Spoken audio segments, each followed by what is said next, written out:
Assalamu alaikum wa rahmatullahi wa barakatuh. Naam, haray ko musidɗo moɗon Alpha Hatim Bari woni waɗande on o video ɗo fi sifanagol en ko honno wawirton, ko honno gerdoton si tawi samidije ɗen hewti fi yo on wawu heɗitade conférence maɗum wi'en yewtereji waɗayɗe ɗin e samedi kala. Haray ko adi kon komi andintinta en taw ɓay haray hiɗen heewi yejjitugol moƴƴa wota en jaɓu wattirde piiji ɗin yeeso. Haray ko en waɗu kisan si tawi en wawata ɗaɓɓen kisan waɗowo woni sukaɓe meɗen ɓen, kotiraɓe meɗen ɓen, fayɓe ɓen ka kartiyeji haray no kamɓe hiɓe andi ko honno ɓe gerdete si tawi enen en wawata wadde. Haray ko honɗum adoto ɗon wadde taw ɗiɗo yewtereji ɗi waɗay samedire wo samedire inchallahu so tawi woni hawri jomi meɗen newni. Haray ko honɗum toraɗen ni waɗugol waɗanen hoore meɗen si tawi hiɗen wawi, si tawi en wawata landoɗen wawɓe ɓen. Haray ko honɗum waɗeten ɓay haray yewtere no woodi ngal ɗo ñallal kala fi wota en yejjitu hiɗen wawi waɗugol réveil ka téléphone ji meɗen. Hara ɗin ɗon sayiji hewtay tun téléphone on sonay anditen wawen connectagol fi wota feƴƴir en ko waɗi noon ko ɓuri hewde kon si feƴƴiri en hollay wonde haray en yejjitino fi muɗum. Haray yo on naɓane kañum vocal ji ɗi maɗum yomin naɓan on liyenji ɗin. Joni noon ka ɗuytugol ɗum ɗon woni hadaf woni objectif o video ɗo. Naam, donc ko honɗum waɗaton ɓe waɗanon réveil 20h00 pari ɗum haray ko 19h00 lagine, ɗum haray ko 14h00 Amérique.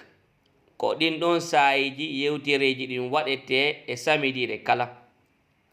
Joni non ɓay haray nde wonde no hewta tawa eɗen occupy seeɗa hiɗen e goɗɗum ngo, ko honɗum waweten waɗugol. Hiɗen wawi fuɗɗorde taw honɗum hara neɓata leer on hewta.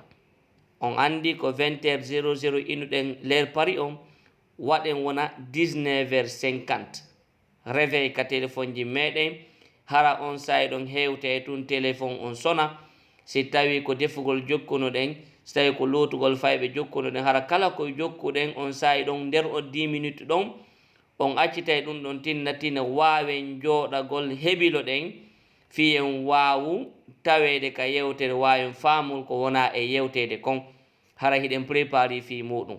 Naam, donc haray ɓe waɗa on réveil samedi wo samedi téléphone sonay 20h00 maɗum wiyen 19h50 leer pari on.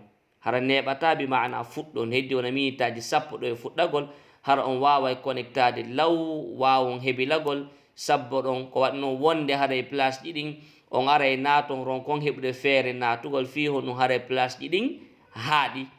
Naam, joni haray feƴƴen joni ko honno si tawi hewti ka connectoto ɗon non ko honno gerdoton on say.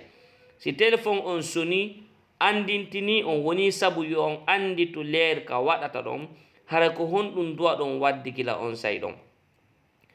Naam, haray ko application on ɗaɓɓitoton. Joni noon ɓay haray woɓɓe meɗen jogitake application on en fuɗɗore taw télécharge gol mo kisan.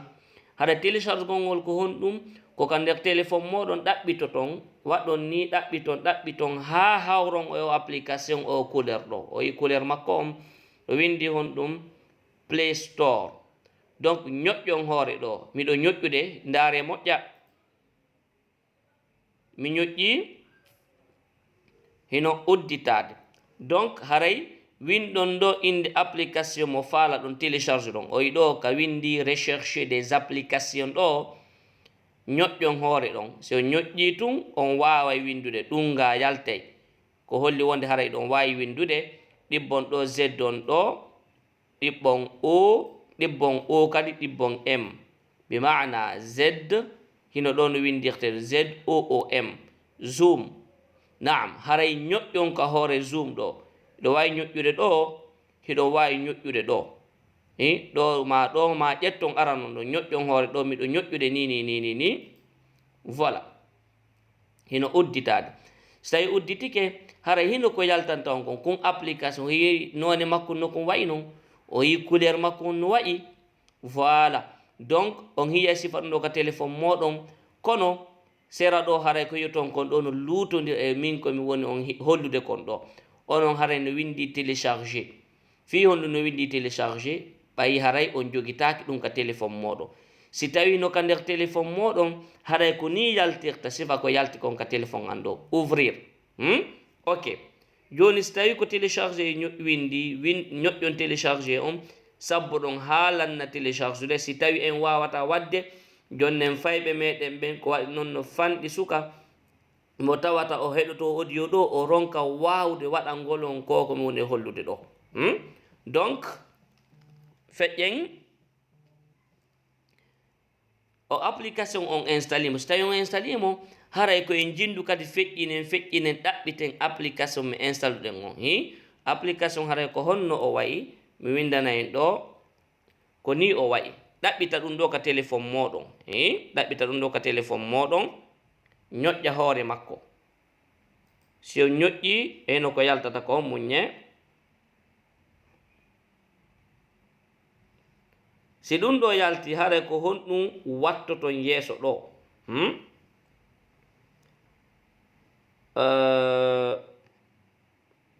Ok, say ɗum ɗo yalti haray ko honɓe windi ndaare ɗo moƴƴa ɓe waɗi ɗo rejoindre une réunion. Donc honɗum waɗoton onon ko ɗo ñoƴƴoton. Haray en ñoƴƴali ɗo en ñoƴƴali ɗo, se ñoƴƴi ɗo ma ɗum ɗo haray laawol ngol no wawi en juutirde seeɗa. Donc complication no wawi wonande yogaji e meɗen ɓe tawata ɓe anda ko honno gerdete moƴƴa. Donc haray ko raɓɓindinagol vidéo ko fiyo welan en fi haray nokko ñoƴƴata si wona ɗo, haray ko ɗo woni ko ñoƴƴete, ñoƴƴen ɗon. Donc si tawi en ñoƴƴi ɗon ino koɓe yaltinantan kon ɗo. Donc so tawi ɗum ɗo hawri ɗum ɗo yalti après ko honɗum waɗeten, miɗo sifanade muñe seeɗa. Ok, si ɗum ɗo yalti haray numéro ko numéro waɗoton ɗo ɓe waɗi ɗo numéro de réunion. Donc waɗon ɗo honɗum windon ɗo 8 1 0, watton 0, waɗon 4 1 1, après waɗon 1 kadi waɗon 0 0. mi fillito 8 1 0 0 4 11 11 kadi 0 0, bi maana 11 on ko ɗi laaɓi ɗiɗi. so windi ɗum ɗon ñoƴƴa ley ɗo, oyi ɗo ni ñoƴƴen ɗo waɗen ni. se ñoƴƴi ɗo hande kada ko en sabbo joni haray ko yaltata ɗo joni ɓe lanto e waɗi koddon ɗo. O koddu ɗo noon no gasa mi anda, kono miɗo tanƴini sayi kami windata mo ɗon écran on yiyata ko woni feƴƴude kon, sayi kam woni e windude mo ɗon no gasa, par ce que haray ko fi code hawnaki application o ronka enregistrede, ronka on hollude ko moni e wadde kon ɗo. Kono haray ko ɗo ñoƴƴoton, o kam windi code secret ɗo de la réunion. haray ñoƴƴon hakkude ga si ñoƴƴi ɗo ɓe lanto e waɗu code. haray code on ko ɗum waɗoton mi sifanon ko 1 2 3 4 5. si en waɗi code on ɗo ñoƴƴon ok on ɗo. ɗo haray mi explique kan on pour en cas si tawi on hiyali étape, on hiyali mi waɗiri noon si tawi application suuɗi on onon ɗum ɗon ɓay haray ko fi code ji ni. Donc haray ñoƴƴa ɗo waɗa windon 1 2 3 4 5. si lani windude ɗum ɗon ñoƴƴa ok on ɗo. haray miɗo wadde, voilà. donc waɗa ɗon 1 2 3 4 5. oyi sauf que si tawi ɗon suti ni on daaray tawon ko point woytu, bi maana 1 2 3 kon ɗo windude kon ala feeñude ɗum ɗon no suuɗi ɓay ko mot de passe. ko code. Donc haray onon o waɗe tun 1 2 3 4 5 ko point woyi tun hiyoton so lanni on say ñoƴƴi on ok on so ñoƴƴi tun koyen heɗo hande kadi. Donc say ɗon daari ko ndu windi ɗo ɓe waɗi ɓe wi'i wonde haray koyen heɗo haray wonɓe ɓen gérude bi mana udutuɓe ɓen yewtere nden ɓe acceptay on joni naaton. Normalement si tawi réunion fuɗɗike haray min désactivay ɗum ɗo goɗɗo aray tun naata. Kono si tawi fuɗɗaki taw meɗen wawi wadde tawa ko ma min autorise on si naaton. Donc haray normalement si tawi gila ka waɗɗum 1 2 3 4 5 ñoƴƴuɗon ok normalement hande kadi ala ko waɗɗon si wona ko yon heɗo. Donc haray miɗo acceptude on fi yon wawu natude par ce que ko ɓenni on ɗo wonde haray muññe min accay joni naaton. Donc haray miɗo yawde ka ɗum ɗo waɗeteɗo mi waɗa fi yon wawu natude sauf que si on naati haray no gasa on nanata hito angon. Naam miɗo watti fellitude on nanata hito angon si on naati. Voilà ɗo haray mi acci on naati nini hiɗon natude ino tournude réseau mon on no haray so tawi no moƴƴi ƴetta tindi tawi o moƴƴa haray no metti fi seeɗa. Haray ha ɗo ni hiɗon nandilan normalement komo woni e yewtude ko kono kami ñoƴƴi oɗo wo ma ɗum oɗo kami ñoƴƴi o arano ɗo ma oɗo arano on accay nangol hito angon. Ko waɗi noon mi faltaki audio juuta explication technique on kono mi falatu yon faamu wonde kadi simi ñoƴƴi ɗo tun gila ɗo hande kadi on nanata hito angon few. Gila ɗo on nanata hito angon haray ma simi waɗi hitogo feere o mi sifano ko honɗum feƴƴata yeeso ton hitogo mi watta hon say mi kodidira vidéo on après mi naɓa inchallah. Donc haray miɗo ñoƴƴude normalement gila ɗo haray ko audio go mi waɗanta on fiyo ɗum ɗo wawu naninade.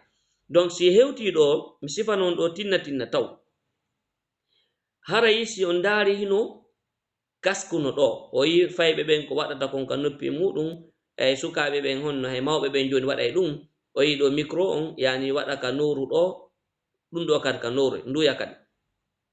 Donc haray ko ɗo duwa ɗo ñoƴƴude ka windi ɗo wifi ou données cellulaire ko ɗo ñoƴƴoton fiyo ndu ñoƴƴanton ɗo fiyo on nanu ko wona e yewtede kon so ñoƴƴalo o nanata ko wona e yewtede kon woni très important ñoƴƴugol ɗo fiyo nanu ko wona e yewtede kon wona on wi on say bon voilà haray min ari kono min nanali meɗen nder ton kono min nanali hay e hunde en nanata si tawi en ñoƴƴali ɗo. Donc ɗo ñoƴƴeten fiyo en nanu ɗo. Ok donc pour l'instant mi ala ñoƴƴude taw ko waɗi noon simi ñoƴƴi ɗo haray on accay nangol hito angon. Donc haray ndaren leyɗo ko ɓe waɗi si tawi hiɗen andi desen seeɗa ma hiɗen wooti ɗi piiji seeɗa en taway wonde hihi ɗum ɗo ko vidéo on woni ɗo ni bi maana o yi barol boɗewol ɗo ça veut dire haray vidéo mon on désactivé haray ko yon vérifie kadi wona so tawi ɗe marnidiraɓe meɗen buumi ɓe maɗum tiggi ɓe maɗum bon wonɗo wo wonɗo haray koye waɗu ɗum ɗo ni koye wattu hakkille moƴƴa o vérifiya tawa ɗum ɗo no waɗi ni kiifol no waɗi ka hoore ɗo ko holli wonde haray min sutakima kono so tawi ɗo no udditi haray hiɗa suta si tawi kon boɗe on ala ɗo haray hiɗa suta. Donc sa ñoƴƴi ɗo tun kon iway haray noon on tigi koye accu kon batte makkon ɗon. Naam joni noon si tawi wona en landama enen hiɗen mari landeteɗe ɗum non ko hella ɗo ni ɗo ni haɗa ɓe yaltinanayi o woni ko himɓe jel woni ko réunion o yi participant on ko himɓe ɗiɗo pet woni ɗo wawi ñoƴƴude ɗo ka plus on woni ɗo ni voilà ay ɗo lever la main hiɗo wawi ñoƴƴude ɗo fi tonugol juuɗe yani si tawi ɓe landike misal iɗon faala landade goɗɗum ma question ma wonde sifa ɗin ɗon ɗo wawi ñoƴƴude ɗo lever la main o yi normalement wo on toni juuɗe menen ka on say ma ɗum wonɗo gergo réunion on o yiya wonde kaari toni juuɗe haray ko faalaɗo landade si tawi haray tammu no woodi ma ɗum si tawi no autorise ajo lande après min nodda on tigi min na kaari a toni jungo ko landagol faalaɗa hihi après min désactiva micro ji ɗin yani min activa micro ji makko on fi yo wawu landagol ko fala ko donc si o lanni kadi ko ɗum waɗata o ñoƴƴata kadi fayin ka point way ko tati woni ɗo o cippina jungo makko ngo andi nani ko ɗo ñoƴƴi fiyo ngo ƴaw nani ko lever la main windino joni ko abc la main bi mana cippingol jungo ngo sa ñoƴƴi ɗo tun jungo ngo o yi ngo muti joni haray ko no tu woni ko waɗeten ko woni ko bettanten wota en yejjitu oɗo o activaki ça veut dire kala menen ko min wowli ma ɗum wonɗo wadde yewtere ni kala ko o yewti en nanata kala ko o wowli ɗo nini en nanata donc haray sa hewti ɗo koya wakkilo ñoƴƴa ɗo ñoƴƴu ɗo fiyo ɗum ɗo iwu sa ñoƴƴi ɗo tun normalement activoto ko waɗi mi ñoƴƴa ɗo ni par ce que min si mi ñoƴƴi tun on accanangol hito ango donc haray mi ala ñoƴƴude ɗo non ko ɗo ñoƴƴo ton après ka windi wifi e données cellulaire ko ɗon ñoƴƴito ton kadi ɗon gila on sa o nanaki san wonɗum wowluden kone yewtude ko si feƴƴi ɗo si hewti ɗo haray ɗum ɗo koyen pratique o yontere wo yontere maɗum haysi tawi wona nden ɗon yewtere hara ko darsuji go jogiti ɗon maɗum ko mura yani rewtagol jogiti ɗon maɗum yewtereji go jogiti ɗon haray ko ni gerdoton fiyon wawu connectagol ɗum ɗo haray waɗen no mi innir non rappel ko andintinta on samedi wo samedi wonirɓe ɓen Europon fop haray ko 20h00 conférence o fuɗɗoto waɗa 19h50 ma 19h55 samedi kala hara a wawa connecté go wonirɓe ɓe lagine kamɓe ko 19h00 fuɗɗoto donc ɓe waɗa 18h50 ma 55 rappel fiyota ɓe yejjitu kamɓe kadi ɓe waɗa noon chaque samedi par ce que sa waɗi chaque samedi de kala sonay samedi de kala sonay samedi de kala sonay o yi wonirɓe ɓen hel Amérique to kamɓe kadi ɓe waɗa 14h00 ɓay ko ɗo fuɗɗoto ma ɗum ɓe waɗa 13h50 ma 13h55 fiyo ɓe wawa wadde naam haray si hewti ɗon miɗo darade waɗo inchallahu tabaraka wa taala haray yo Allah waɗu oɗo vidéo nafa en foppu meɗen haray en wonali tun en nani en faami en gollitiral assalamu aleykum wa rahmatullahi wa barakatuh